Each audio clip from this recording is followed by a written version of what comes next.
Booking के लिए call करें 96 95 74 80 22।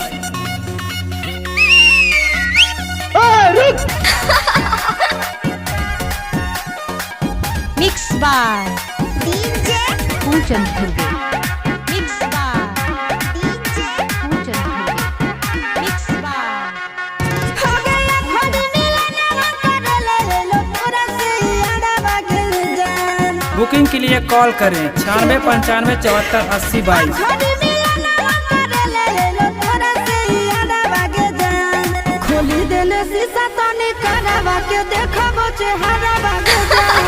खोली देले शीशा तनी करवा के देखबो चेहरा बागल जान। चले जाओ यहाँ से, चले जाओ यहाँ से, चले जाओ यहाँ से।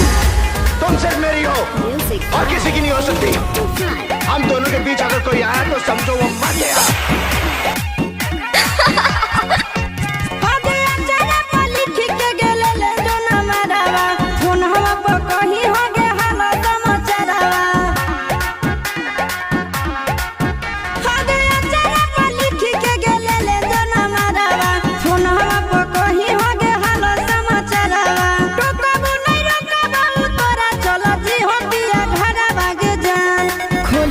शीशा तनी करवा के देखबो चेहरा बागे जान।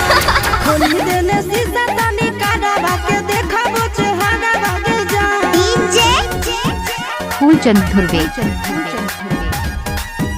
अच्छा अच्छा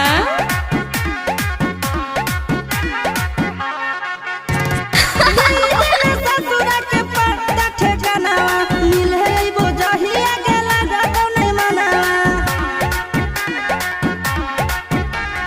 दे देले ससुरा के पर्दा ठेकाना मिले बो जहिया गेला रतो नहीं मनावा। चिंटू या शीशा के ससुरा से ले ली हो खबर बागे जान। खोली देले शीशा तने करवा के आप सुन रहे हैं मिक्स बार डीजे कुचन धुर्वे।